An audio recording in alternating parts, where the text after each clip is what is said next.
ngayon guys, meron tayong isang client na Toyota Fortuner na 3.0 2KD engine. So ang gagawin natin ngayon is magpapalit tayo ng valve cover gasket, and then valve cover seals, and then injector nozzle gasket holder seal.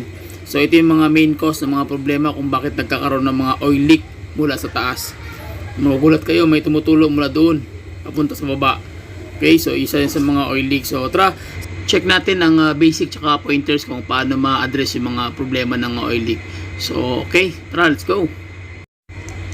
Okay, so ngayon guys, natanggal natin yung intercooler ng turbo. So makikita nyo guys kung gaano kadugyot, kung gaano kadumi. So ibig sabihin talagang malakas yung oil leak nya na lumalabas mismo doon sa may gasket. Okay, Toyota Fortuner 3.0 yan guys. So makikita nyo naman, sobrang kapal ng dumi. Ibig sabihin yung oil is grabe na yung leaking niya sa valve cover gasket and then sa valve cover seals, especially yung mga injector nozzle gasket holder seal.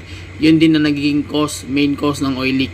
So ang gagawin naman natin dyan guys, kailangan natin tanggalin ng buong mechanism, tapos pisa-pisahin natin yung kanyang valve cover, especially yung mga seals i-remove natin. So basic tsaka pointers pa rin para makita nyo yung paano tanggalin yung mga seals na yon, and then paano siya ibalik, and then paano siya i-install uli. Okay, so tara, samahan nyo ko.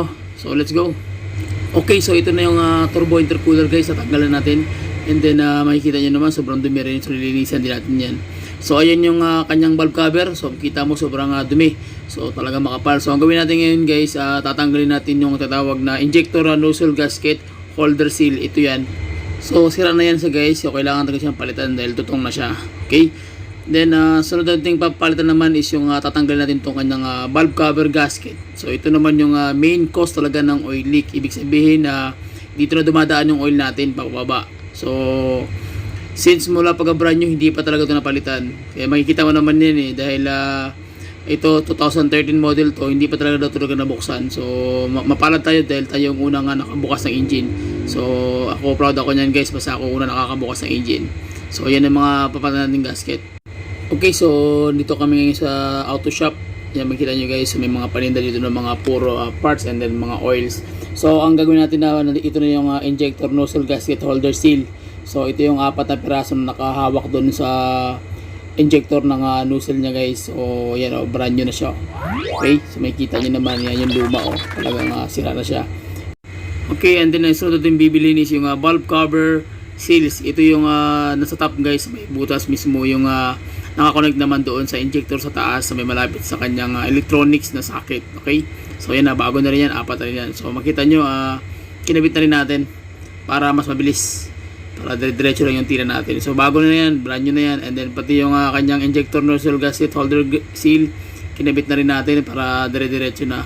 Okay, so yan, makita nyo naman, brand new na, bagong linis na yung takip.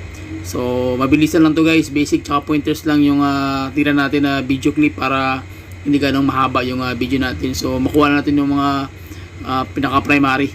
So gagawin natin ngayon is kakabit na natin yung tinatawag na valve cover gasket. So brand new na talaga, makita nyo naman yan, makapal.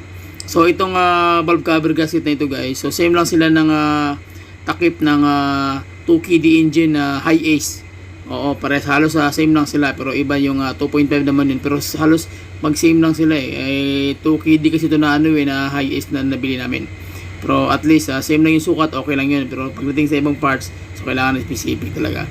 So linisan na natin yung intercooler, turbo, and then ikakabit na natin ito mamayang konti guys. So ayan, nakita nyo naman, naka-open talaga yung engine. So mamayang konti, lilinisan na natin yan pagkatapos diretso na tayo. So okay na, so it's almost done. So si Chip Belsar, si Chip, shoutout sa'yo. So ayan na guys, so ang gagawin natin, diretso natin kabit to. So tara, let's go, kabit na natin. Okay, so nakabit na natin guys yung valve cover set assembly. So hindi natin na videoan, medyo busy pa rin tayo. So pagkatapos yan guys, makikita nyo naman okay na, malinis na siya. So ikakabit na yan, and then electrical, and then hihigpitan na natin yung kanyang mga bolt. So ang torque niya nasa mga either kasi ano lang to G's, so mga 70 o mga 40 lang yan guys, o 30 below. So depende kasi sinasalat kasi namin yan sa mechanic, kailangan na marunong ka magsalat. So ayan yung injector nozzle niya guys, kinakabit na natin yung holder seal niya. So tinanggal muna namin kanina para mabilis siya ipasok. So okay na yan. After that, so dire-diretso na yan guys. So ganoon lang siya kasimple. So kung magtatanggal pala kayo, tandaan nyo sa mga baguhan yung pagkakabit-kabit ng wire. Ingatan nyo yung wire na hindi maputol. Kasi tinanggal ito namin kanina, medyo nagka-problema kami dahil may naputol na wire na mali pagtanggal ng aming assistant. So kailangan talaga very sureable yung trabaho nyo para hindi magbabalik-balik. Pero okay man kung may idea kayo, pero dapat alam nyo talaga kung paano siya titirahin. Okay, so basic pointers pa rin guys. So ayan na, nakabit na natin. So salpak lahat ng wirings. So make sure na ang wiring pag binunot nyo yung socket, kailangan pag binalag nyo yung pumipitik para talaga ibig sabihin talagang fit talaga siya doon sa socket na yun. Okay, so para hindi kayo magkaroon ng troubleshooting. Okay, and then ayan na, nahigpit na natin pati yung kanyang tatawag na retight tayo ng common rail na tubing na piping sa in between ng injector tsaka ng common rail. Okay, so diretso tayo guys, kapit natin mechanism. So fast forward natin para mas mabilis. So tapos na natin guys, so gawin natin, i-start na natin yung makina. Start natin guys, on position. Okay, start.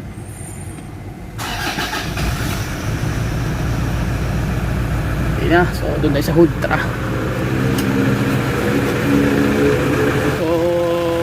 Tahimik na yung under niya. So kanina talaga, so ganun lang siya kadali guys. Basic pointers lang talaga yung makikita nyo yung video ni clip natin. So mahalaga makita nyo yung talagang primary na dapat gawin, no, sa mga ganitong mga unit. So hindi na ganong kailangan na malaking trabaho. So at least may idea kayo. So yun lang, maraming salamat sa inyo guys. So please subscribe to my YouTube channel, and then bye bye and God bless. See you. Alright.